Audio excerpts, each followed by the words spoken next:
Welcome to Deadline DC with Brad Bannon. I'm Brad Bannon. I'm a national Democratic political strategist, a columnist for The Hill in Washington, D.C., and a political analyst for KNX and news radio stations KNX in Los Angeles and WGN in Chicago. My company, Bannon Communications Research, polls for progressive issue groups, labor unions, and Democrats.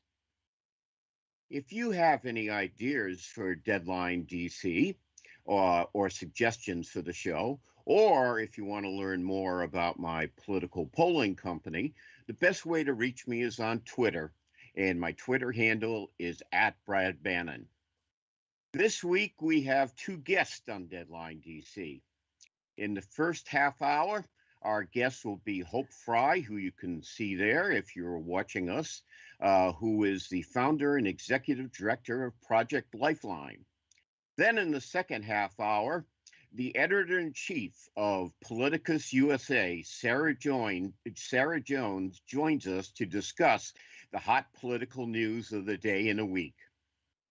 First, though, we have this clip from CNBC TV on the recent Supreme Court ruling, the Back to Mexico ruling, that impinges on the Biden administration's ability to handle the immigrant crisis on the Mexican border. Migrants seeking asylum in the United States will once again be forced to wait out their cases in Mexico.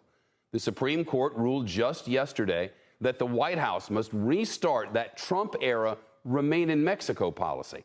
According to the American Immigration Council, quoting now, forcing vulnerable families and children to wait in provisioned camps in Mexico puts their lives at risk, while also making it nearly impossible for them to access the asylum process.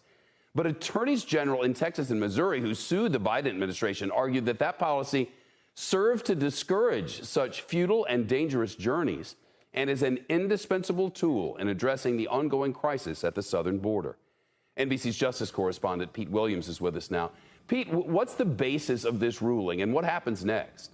Well, the Supreme Court really didn't say much here. It seemed to suggest that the White House could no more turn this program off than President Trump could have turned off the DACA program. But it does involve one of the first things that Biden did after taking office, ending the Trump administration program, the Remain in Mexico program. It required people seeking asylum to wait outside the country while their claims were considered, and that led to tens of thousands of people lingering in these makeshift tent cities. And human rights groups said many were attacked by criminals and drug gangs. But the two states that sued to get it going again succeeded in the lower courts. They ruled in their favor, and what happened late Tuesday night is that the Supreme Court refused to intervene. So that leaves those lower court rulings against the Biden administration in place. And by the way, the court's three liberals said they would have blocked the program. As you noted, it was Texas and Missouri that filed the lawsuit, arguing that when President Biden stopped it, the number of migrants trying to enter the country skyrocketed. And they said that's because migrants know that even though the vast majority of asylum claims are rejected, most people are released into the U.S. to wait. So they said Remain in Mexico takes that incentive away. Now, the Department of Homeland Security says it will do what it can to conform to the court rulings, but the U.S. can't simply restart the program on its own. It'll again require the cooperation of Mexico, which was not involved in this litigation and is not very happy about this development. Okay, that was a clip from CNBC News on the recent Supreme Court ruling dealing with immigration. Our guest in this half hour is Hope Frye. She's an internationally recognized immigration lawyer focused on disadvantaged populations, especially women and children. She is the co-founder and executive director of Project Lifeline, a nonprofit focused on children who are in immigration detention in jail, shelters, or family detention facilities. If you want to learn more about Project Lifeline, their website is projectlifeline.us. The Twitter handle is @Project Lifeline. Hope, welcome back to Deadline DC. Thanks Thank for you, joining Brad. us today. It's always a pleasure to be with you. Uh, you know, we haven't heard much about this issue. People have been focused on Afghanistan, but I wanted to bring you on because I think it's an issue that deserves a lot of discussion. First, fill us in on that clip about the Supreme Court ruling and the impact it will have on the border. Uh, Brad, the ruling was just on the injunction. The lower court found that the Biden administration could not stop MPP with a policy order, but instead, in a very technical decision, that they had to go through an administrative process if they wanted to end it. The court didn't say they couldn't end it, they just said you've got to go through a process to do that. What was appealed to the Supreme Court was an application for an injunction blocking the implementation of that order, not appealing the order itself. And the Supreme Court said that the government just didn't meet the standard for getting an injunction. It wasn't saying that the holding of the court was correct. So the government will now appeal the holding of the court to the Fifth Circuit, and if they lose there, to the Supreme Court. But what is the effect of it? The government argued, and just one thing I want to say, just parenthetically, Governor Abbott from Texas has made blocking immigrants a main theme of his administration. Yeah, it's much more priority for him than fighting COVID, for example. Exactly, and many other issues that electric grid, for example, things he should be focused on. And this is just one of the things that he did. But in the court papers arguing that ending MPP was creating a hardship for Texas, he argued that immigrants coming would apply for driver's licenses, and that screening them for eligibility was going to tax the government's budget. So, the arguments themselves were somewhat specious. But anyway, he argued that ending MPP resulted in the influx of immigrants that we've seen in recent times. And that's simply not true. These programs like MPP and separation of children that were designed to be deterrents have shown not to be. If stripping babies from parents doesn't deter people, what's making people remain in Mexico while their papers are processed for deportation? What's that going to do? Nothing. Immigrants come because they're fleeing conditions that they have a right to come to the United States and make applications for asylum. MPP didn't limit the numbers. The government did a thing called metering, where they made people stand on the bridges entering the United States. And they said every day, 50 people can come in, 25 people can come in. Those people were processed for deportation hearings and sent back to remain in Mexico. It wasn't like everybody who was coming was processed. Those people were given notices to appear that didn't have dates on them. So when it finally got to be their date, they had no way, the government had no way to let them know. So 60% of those people were ordered deported in absentia. This is a horrible intrusion into our justice system. 1,500 of those people had documented reported cases of violence against them. So MPP didn't do anything but create a mess at the border, dangerous conditions, and deprive people of their rights to seek asylum under our judicial system. Okay. We're talking to Hope Frye, the co-founder and executive director of Project Lifeline, she's here to discuss with us the plight of immigrants on the Mexican border. We're going to go to break now, but when we come back, we're going to have more of Hope and more of Deadline DC with Brad Bannon, and we're just going to discuss the efforts to reunite immigrant families who were separated by the Trump administration, and other issues affecting immigration. So don't go anywhere. We're taking a short break with our radio listeners, but we will continue this interview with Hope, our viewers on Periscope TV, Facebook Live, and YouTube. So don't go anywhere. We'll be right back with more of Hope Frye from Project Lifeline on Deadline DC with Brad Bannon right after this short break. Brad?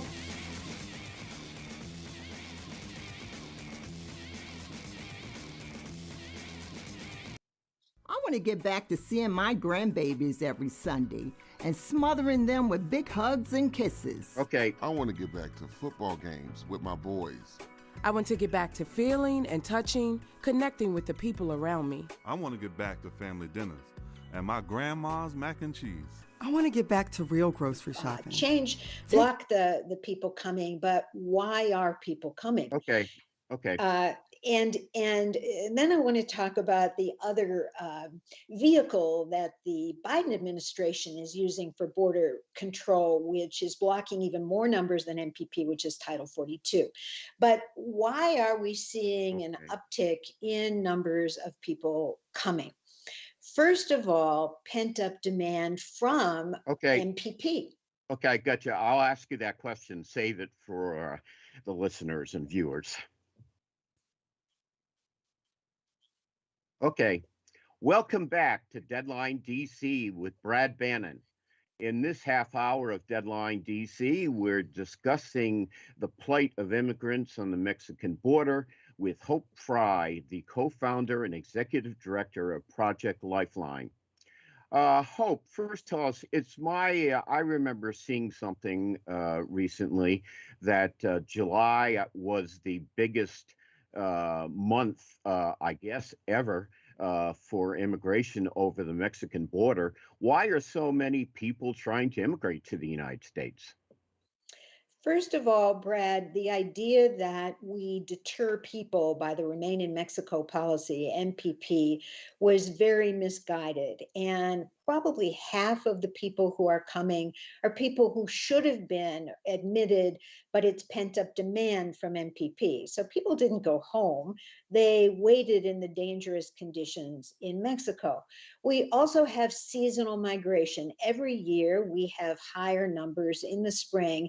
And because of MPP, people have had to wait and come now. So we have seasonal migration. We have climate migration. As things get hotter, they dry up, people don't have food. Indigenous people are coming not only because they're persecuted, but because they're starving. 80% of Indigenous children are chronically malnourished. So these things account for the border influx, and MPP, the ending of MPP, is one of the factors driving it. Okay. Let me ask you this question, Hope. What kind of, actually, I'm going to save it because we're going to go for another break. When we come back, I want to talk about the Biden administration's efforts to reunite immigrant families who were separated last year. Anyway, we'll be right back with more of Deadline DC with Brad Bannon and our guest, Hope Frye, the founder and co-founder and executive director of Project Lifeline. Don't go anywhere. We're taking a short break.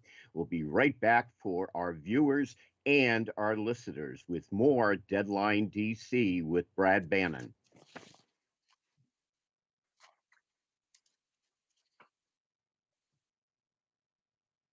She faced deportation on the accusation that she had once been a member of the Communist Party. She returned to Guatemala and continued organizing workers throughout Central America. Luisa Moreno died in Guatemala in 1992. Like what you hear? Check out more at laborhistoryin2.com.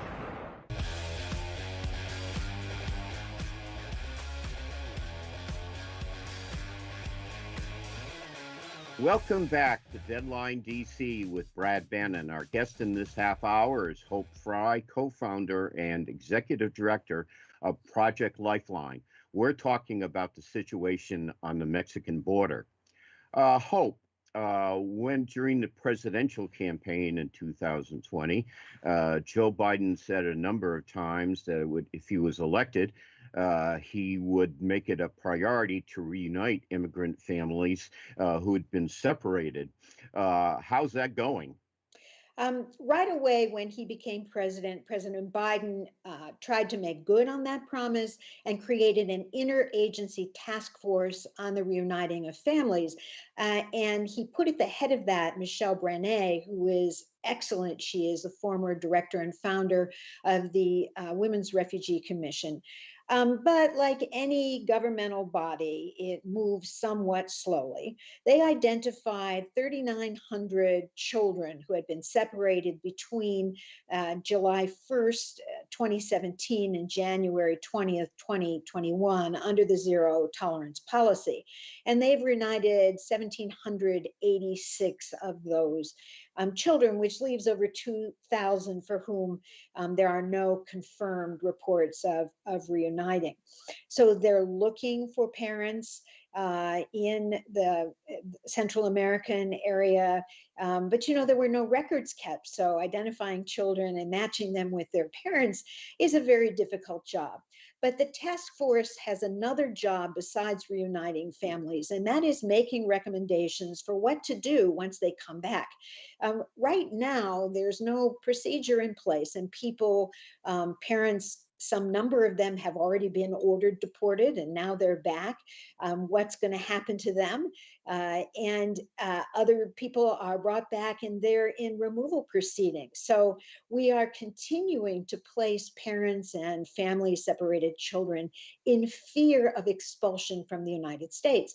They come here and there are no services for them. So there are some number of people who are going homeless, going hungry, who are still suffering the psychological and neurological problems of the trauma created by separation. So one of the big things that the task force is doing is going to Congress and saying, in the budget reconciliation package, please put money for us to give the same services at a minimum to separated families whom we're reuniting as we give to refugees, and help us to have money, give us money to provide behavioral trauma services, psychological services, and other services that these families desperately need. So while there has been progress, certainly progress, there is a lot to do, Brad, and a lot of kids still without their parents. Okay. By the way, I want to mention the fact that if you're listening to the show and not watching it, you can find ways to easily view so you can see us in addition to hear us, which may be a mixed blessing if you see me for the first time. But anyway, if you want to watch as well as listen, you can watch us on periscope.tv/Brad Bannon, on Facebook Live at tinyurl.com/BB Facebook Live, and on YouTube at tinyurl.com/Brad on YouTube. Hope, your comment about conditions on the border leads me to my next question. I think one of the things that Americans found most heartbreaking about the whole immigrant story were those detention camps where they had these poor little children locked up. Do we still have those? Oh, absolutely, Brad, and it's worse than ever. We have what are called emergency intake sites, which are these huge places, not shelters, but other places. The first one was the convention center in Dallas, the most horrific of which has over 2,000 children detained at Fort Bliss Army Center in soft-sided tents. 2,000 kids, over 2,000 kids smashed together, one on top of the other. And in Pecos, Texas, Pecos is one of the farthest reaches in the United States. We have over 800 children detained, including children as young as 6 years old. The conditions in these places are draconian. The Flores litigation team filed a legal action on the 10th of August detailing them. And this summer, whistleblowers, two government employees, filed a document about the horrendous conditions at Fort Bliss, which included a significant number of children who had suicidal ideation or had self-harmed. These places have unsanitary and unsafe conditions. The workers charged with caring for the children, many of them have no credentials, and there's improper care and supervision. I've heard many, many stories, Brad, but one of the things that, really was beyond the pale at Fort Bliss, when children didn't wake up, these are children smashed together in huge tents.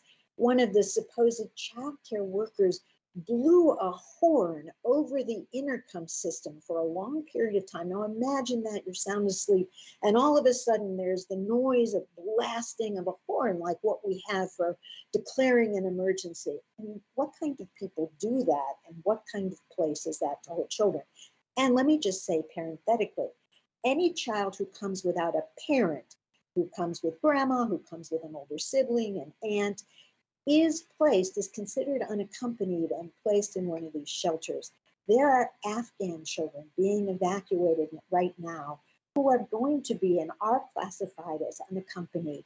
As of last count that I know about, there were 50 of these children put in these same shelters that are holding children principally from Central American countries. Nobody speaks the languages that the Afghani children speak. Nobody knows how to care for children as traumatized as they are. It's a horrible situation, Brad, with no end in sight. Okay, I'm going to ask you a more general question. This horrible situation at the border has been going on for years. And Congress refuses, there's been no progress on immigration reform. I don't think they're even talking about it in Washington that I know. Or maybe people are, but they're certainly been drowned out if they are. I'm sure you are. But what does America need to do about immigration? America needs to have legislative action. There have been some wonderful bills proposed. Senator Jayapal, Congresswoman Jayapal, and Senator Merkley have made proposals, as well as other people. And what you say is what we need, Brad. We need Republicans and Democrats to get over themselves and come together over the issues of immigration, and particularly over the issues of non-citizen children, and help us. There are lots of great minds there with good educations who could come up with a solution if there is a will. There's a way. Okay. Hope, thanks very much for joining us. Our guest in this half hour was Hope Frye, the co-founder and executive director of Project Lifeline. If you want to reach Project Lifeline, their Twitter handle is @ProjectLifeline, all one word. We'll be right back with more of Deadline DC. Our guest in the next segment will be Sarah Jones, the editor-in-chief of PoliticusUSA, and we'll talk about the hot political stories of the week. We'll be right back after these messages. Brad, you look wonderful. Oh, thank you. You look absolutely insanely wonderful. So you shouldn't put yourself down on Facebook. You look great. Okay. Yeah. Well, hey, Dad, actually, how do airplanes fly? I think What's I've in this lost box? all of my pandemic Can I touch weight, this? for one thing, and then some. Where does sand come from? That certainly helps. Is this tree good for climbing? I haven't lost mine. But what anyway, happens if I mix these two things together? You invite me to come on. Please continue. I love being here. What does this thing do? I think, Kids are curious about everything, including guns. Horrible. Talking to them about gun safety in your home is a good first step, but you can do more. Always keep your guns locked, unloaded, and stored separately from ammunition. Storing your guns securely is the best way to prevent family fire, including unintentional shootings. For more information on safe gun storage and ways to keep your family safe, visit endfamilyfire.org. Thank you. Yeah, that's endfamilyfire.org. Out of the news. Yeah, that's why I wanted to bring you on. What's this thing called? Thank you so much for doing it. And Mark, always good to see your kids when like I said, kids are curious. It's up to us to keep them safe. Brought to you by End Family Fire, Brady, and the Ad Council. Right now, our country feels divided, but there's a place where people are coming together. I gotta tell you, I was nervous to talk to someone so different than me. Me too, but I'm glad we are. Love Has No Labels and One Small Step are helping people with different political views, beliefs, and life experiences come together through conversation, and it feels good. Wow, your story is so... interesting? Yeah. When people actually sit down, talk, and listen to one another, they can break down boundaries and connect as human beings. At lovehasnolabels.com/onesmallstep, you can listen to amazing, life-changing conversations and find simple tools to start a conversation of your own. I know one thing. This conversation gives me hope. It gives me a lot of hope, too.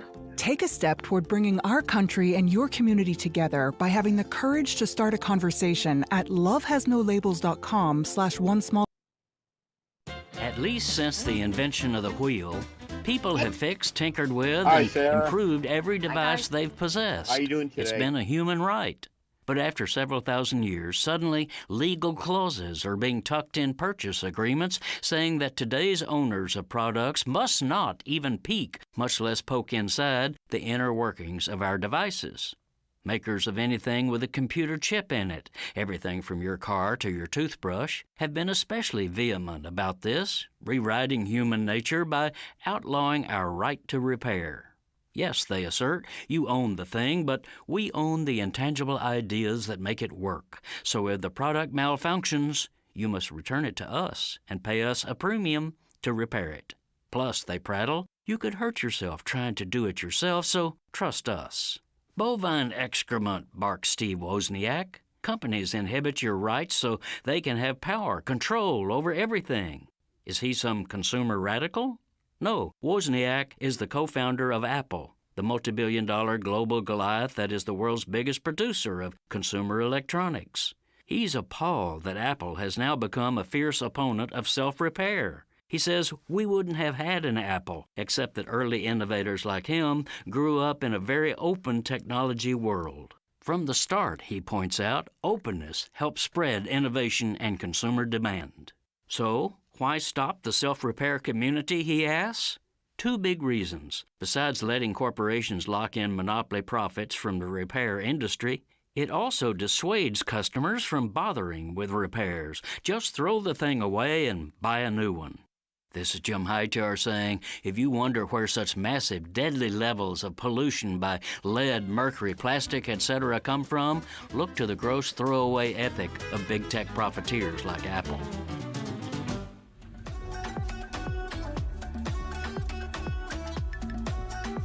Welcome back to Deadline DC with Brad Bannon. I'm Brad Bannon. In this segment, we're going to discuss the political news of the week. And a big part of the news, and it certainly has political implications, is the terrible Category 4 hurricane that hit New Orleans very hard yesterday. And we're going to play a clip on Hurricane Ida from NBC News to start the segment. Right to New Orleans, NBC's Jay Gray is there. Jay, if you can hear us, good to see you. Jay, good morning. Tell us a little bit about what you're seeing there. We know the city's in the dark this morning. Any word on how long people might be without power? Yeah, Savannah, I think it's going to be a while. Look, there are 1 million plus people just in the New Orleans metro area without power. And the reason why is the transmission lines that bring that power into the city. 8 of them are in the Mississippi River. Extracting those and repairing them is going to take some time. While we do have a break from the wind that was very severe here and the rain that fell straight for 16 or so hours, I want to give you a look at what we have behind us here. And it's a portion of a rooftop that was thrown into the French Quarter. And what you can see is that as it was pushed into the French Quarter, it pulled down an overhead street sign here. The arm that held that up mangled and twisted, pulled to the ground. As you work up and to the balcony, what you'll see is some shutters that were pulled away from doorways, the doors forced open by the severe wind that whipped through this area, and that's across the French Quarter. This is not extraordinary thing. You see this across the French Quarter, along with broken glass. You hear alarms across most every block in the French Quarter. Okay, that clip was from NBC News on the devastating storm that hit New Orleans yesterday. And my guess is they'll be picking up the broken pieces for weeks, if months. This half hour of Deadline DC with Brad Bannon is brought to you by my company, Bannon Communications Research, which polls for progressive issue groups, labor unions, and Democrats. The big question today is whether a summer full of vicious hurricanes, devastating drought, and intense heat build public support and awareness of the fight against climate change, and whether it moves Congress to take action on Joe Biden's infrastructure and green energy package. The answer, I hope, is yes, because the world is watching. You can read the rest of this column and all my columns to the Hill at muckrack.com/Brad-Bannon. That's muckrack, muckrack.com/Brad-Bannon. Our guest in this half hour is our good friend, Sarah Jones, the editor-in-chief of Politicus-USA. Sarah, as you probably know, is the star of stage, screen, and internet. The website for Politicus is PoliticusUSA. The Twitter handle is the same, PoliticusUSA.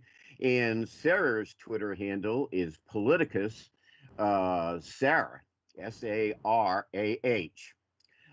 Sarah, welcome back to Deadline DC. I'm glad you could join us today.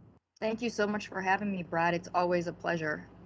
Okay, let me start off with this. This has been another horrible summer. Besides the obvious, the pandemic, we've had vicious tropical storms, devastating drought that produced widespread forest fires in the western United States, and intense heat. Do you think anything good will come of this? Will it broaden public awareness of the dangers of climate change? Well, I mean, do I think anything? I do think that we are going to see something good coming from the Democrats. I don't think that Republicans are going to publicly get behind anything that's called climate change. I don't, there's been a decades-long propaganda campaign by climate change deniers and energy companies to disconnect weather from climate change. So those who don't believe in it aren't going to be swayed by anything, hurricanes, fires, nothing. And I mean, what's happening right now with Ida and is bringing back, I'm sure, for the people who live there and for those of us just watching, a lot of Katrina flashbacks. It's absolutely horrific. I don't think people are going to start to support, people who don't believe in climate change are going to start to support it until they see the benefits coming to them personally, lower energy prices, good jobs, or anything tangible that's in their own lives. And again, this is just something we keep coming up to, butting our heads up against conservatives when if it doesn't do something for them personally, it's very hard to get them on board. But I am hoping that the infrastructure package as part of the reconciliation bill will pass. I think it will be, they're going to have to appease Manchin and Sinema, and I think some things are going to be whittled away. Let's just keep our fingers crossed that, because the UN, the scientists at the UN just a few weeks ago said we're running out of time. We don't have time to wait. We don't have time, to whittle things down. But unfortunately, this is the process. This is the process that we live by, and until we get Republicans to, come to the party of reality and start governing instead of what they're doing now, I don't have a lot of faith in them. But I do think Democrats, we just saw Nancy Pelosi push this thing through. She is a weapon for the people, literally. And I do have a lot of faith in her. I have faith in Schumer. And I also think that, Vice President Harris will step in, and Biden as well behind the scenes to keep twisting arms till we get what we need. Well, first of all, I want to second that. I think Nancy Pelosi, regardless what you think of her, is a legislative genius. I think the fact that she's moved this far in the House is truly amazing. Let me ask you follow up. to get this thing through the Senate, it needs all 50 Democrats to vote for it, and then Vice President Harris. How much do you think the Biden administration is going to have to give up? For instance, I saw last week that Senator Sinema from Arizona, a Democrat, said she would not vote. Categorically said she would not vote for the $3.5 trillion package. The Biden administration going to have to whittle that down significantly to get it through the Senate, to get all Democrats on board? I think they are going to have to whittle it down, but I mean, we know they are because of Manchin and Sinema. What they want to take away remains to be seen right now, and I would hope that whatever they want to be taken away, they're forced to defend that publicly, because then we need to know why do you not think X, Y, and Z in the infrastructure package, for example, is important? Why do you think that we don't need, updates on our power lines and public transit and the levees, and you can just go on and on down to every crisis that we are having, bridges, and make them explain that publicly. But I don't know that. I hope that other Democrats do that. You did see some of that happening on cable news this last round, so I hope to see more of that. I think that people keep saying, why doesn't Biden push them to do this? I think that he is doing what he does behind the scenes. Maybe when it comes closer to the time, he will start making public pushes, but it's very effective to have other Democrats on cable shows and pushing forward to say why would you not vote for this? We all need this. And we even saw progressives making this point last time on television, like this is what we need, and this is the position of progressives. And I thought that it was made really, really well. It was a very strong point. It was hard to argue with. So I'm just hoping that continues. We have a lot of people who in the House, for example, who are making these really good arguments and doing it publicly. So. Well, God bless them, because we need all the help we can get. It's a really serious problem. And it's just one of many issues that I think we've neglected. One of the problems I think Joe Biden has is the absence of any kind of federal government action on key issues like climate change and also immigration, which we discussed in the first half hour with Hope Frye, are just building up until they explode, and there'll be two big problems to deal with. So I hope we can do something. We're going to short break now for our listeners, but we'll hang in there with our viewers. Our guest in this half hour is Sarah Jones, editor-in-chief of PoliticusUSA, and we'll talk more about the hot political news out of Washington when we get back from these messages. So don't go anywhere. We still have a lot more excitement on Deadline DC for you, so you'll hate yourself if you go away.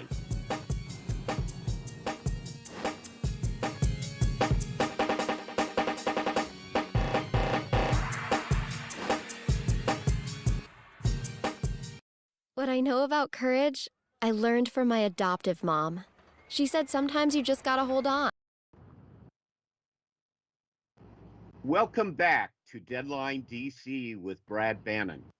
Our guest in this segment is Sarah Jones, who is the editor-in-chief of PoliticusUSA. For you spelling wizards, that's PoliticusUSA. And Sarah's Twitter handle is Politicus Sarah, Sarah. If you'd like to contact her or ask her questions about what. Sarah, let's jump to another news story, which I think broke today. I think you wrote about it on Politicus. Today, it was revealed that Jim Jordan, the right-wing fanatic who represents, I think, the 13th congressional district in Ohio, or misrepresents it, whatever the case would be, we have found out that he had said before that during the infamous abortive Capitol coup, he had spoken to President Trump once, but today we learned, I guess, he had several conversations with former President Trump. So what does that mean? Well, I think what we're seeing is that this whole narrative that Republicans are really trying to suppress and keep from coming to light is starting to leak out. So thanks to the 1-6 committee that many Republicans said we didn't need. Clearly, this is exactly why we needed it. The 1-6 committee did ask today for telecom companies to preserve the phone records of Representatives Marjorie Taylor Greene, Jim Jordan, and other House Republicans. The phone call, Republicans. The Rogues Gallery, exactly. And in fact, it also just came out today that Trump's campaign organization, and I don't have the exact details in front of me because this just came out right before we just published this right before you called. They apparently, through the many shell companies, you know how Trump operates financially, nothing's ever up front, put a lot of money into that rally, the 1-6 rally. So what happened is with this phone call, going back to that, Jim Jordan's always, I can't remember. We had a phone call. I don't remember what time it is. Well, it came out that it wasn't just one phone call. There's actually another phone call that took place after they had been evacuated to a safe room.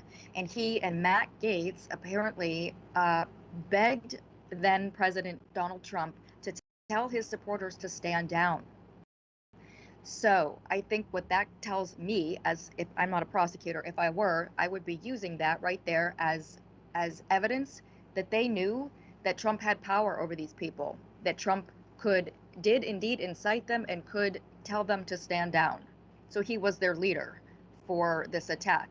I'm only saying that that's what I get out of that. That's not what anybody else has said. But if I were prosecuting this, that's the point I would be making. But now you're starting to see all of this, the haze that's been around this start to fall away. And I think the details are actually going to be, and the facts are going to be so horrific. And I think people are going to wonder why it took so long to uncover this and why these folks have been allowed to remain in positions of power. Yeah, I think it's a good question. And I agree with you. I always thought the best argument for having a January 6th Congressional Investigatory Committee was, it seems to me there's at least some evidence of connection or collusion between the Trump administration, maybe the president himself, and certain right-wing members of Congress, collusion into the, what I consider the tragic and sad events of January 6th, where basically, devastating to a democracy, where a group of right-wingers tried to overturn the will of the American people. And it seems to me there's... Okay, we're coming back.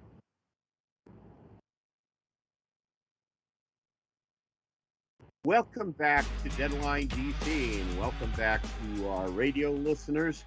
Our guest in this half hour is Sarah Jones, who is the editor-in-chief of PoliticusUSA. We're discussing the hot political news of the week. Sarah, let me ask you about this. In the last 2 weeks or so, there's been a significant decline in President Biden's job ratings. Some of it is due to the, due to what people are seeing in Afghanistan at the Kabul airport, but his approvals for handling the economy and also for fighting the pandemic are down. my question is, what can Joe Biden do to get his groove back? I mean, he's really slipped significantly in the polls, and it's vital for him to have power over Congress to resuscitate his approval ratings. And certainly it's important going into the midterm elections next year. So what do you think Joe Biden should do and can do to get his groove back? Well, first of all, I think we have to remember that these polls are being taken in a snapshot in time right now, and Biden's facing adversity on a number of levels. So the polls are going to drop. I think he will bring his polling will come back, and that his polling with his supporters, is going to come back when he delivers some accomplishments, the reconciliation budget bill, voting rights, and circumstances start shifting. And a lot of his polling drop, as you mentioned, wasn't about Afghanistan, but about the Delta variant and the impact on the economy. I think that COVID fatigue is really high among the American people right now. They're angry at the unvaccinated. They're tired of the pandemic. They want this whole mess to be over. I think they look at Joe Biden, at the president, and they're thinking, why can't you mandate vaccines? Why can't you mandate masks? Why can't you do more to end this? And of course, because of the way our country is set up and the importance of local control, he cannot do a lot of those things. But I also do think that he will. He started off with the carrot, get vaccinated so you don't have to wear a mask. And then Delta came and that had to go away for the most part. And I think now you're going to see he's going to bring the stick, and he's got to, because people are dying, and we have these red state governors who are putting people's lives at risk. And there was a modeling done for Texas that I saw that if things continue the way it is, 800,000 people will die of COVID under Governor Abbott's watch. So I think that Biden's numbers will start to tick up as he takes a stronger stand on it. He convinces people to get vaccinated. But I also think that, we have to remember that Biden has gotten a lot of terrible press about the pulling out of Afghanistan. And just for context, let's remember, this was a war that we were never poised to win. And no one was ever able to define what winning would look like. The press should have been praising really what has been a pretty incredible feat of coordination and bravery for all of our service members on the ground. We have gotten and evacuated 1,700 people as of 3 a.m. this morning. I think that Biden has actually done really well. That doesn't mean that we're not absolutely devastated, all of us, about the deaths of 13 service members and the civilians during the attack on the airport. But I just think that he has been hammered in the press. And you see this over and over again when you have a Democratic president. There was no unity. When we had a terrorist attack on this country, there was unity. Everyone came together. Didn't like what Bush was doing all the time, but they came together. And you didn't see that. It was just the minute this happened, it was Biden's fault. He got hammered over and over and over again. That didn't help. But I do think that people are going to see, for example, his own supporters. One of the things that he put forward is he wants unfettered humanitarian access to Afghanistan. I think that's part of a foreign policy that his supporters voted for in an election that he won, by over 7 million votes. I think some of those people are going to come back. But right now, it's just, tragedy, travesty. Everything is pretty dark looking.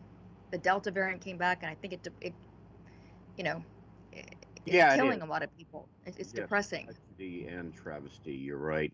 Yeah, I agree with you. I think in the last analysis, Americans will judge Joe Biden on two issues which come together: the state of the economy and its success in fighting the Delta variant. Now, it's interesting to me that before the last few weeks, when there's spread of the Delta variant, the Biden administration had made a lot of progress on the economy. He's, in the 6 or 7 or 8 months he's been president, he has created millions of new jobs. He's got much needed money out to hard-pressed working families, one of which in the form of the child tax credit. So he was getting, he was getting credit for moving the economy forward. And then, of course, the Delta variant hit, and that soured American economic prospects. But in the last analysis, I think if he deals with those two factors, that he'll regroup. And of course, a big part of that is passing the infrastructure program that is now being considered by Congress. I think if that gets done and money gets out to the economy, and the president continues to make progress fighting the Delta variant, he will rebound. Let me ask you one more question. Two of you've mentioned them both. Governor Abbott in Texas and Governor DeSantis in Florida both have presidential aspirations. And my question is, I actually am in the middle of writing a column for The Hill about this, is does their hardcore stand against vaccinations, does that improve or impair their presidential aspirations? And I thought, in some sense, it probably improves it because they're playing to the diehard Republican base that they need to win the primary. And my guess is they figure, well, the important thing is winning over the diehard conservatives, because we can do that. We can win the nomination and metaphorically bludgeon Joe Biden to death in his reelection campaign. So is this smart politics or bad politics for the two deadly governors? Well, I think it's, I think they think it's smart politics, and it, I guess, given the state of the Republican Party right now, it might be smart politics. I just want to mention that, 5 children under 16 have died of COVID-19 in Florida in the last 4 weeks. And so you ask yourself, does killing kids hurt him with conservatives, DeSantis? And it's a no. It doesn't. It doesn't hurt him.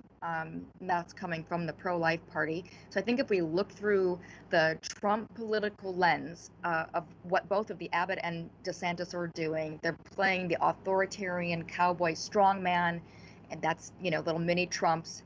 The press is eating that up. I don't see them getting a lot of pushback. It's like, oh, he's staying the course even though people are dying. That's not a positive.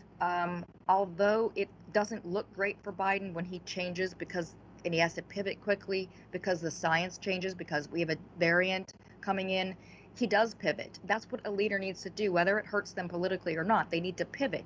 Republican Party knows that anyone who wants a political future with them has to show contempt for public health and basic measures taken to mitigate the pandemic. So I think it is helping both of them right now. They look like big heroes for letting so many people die.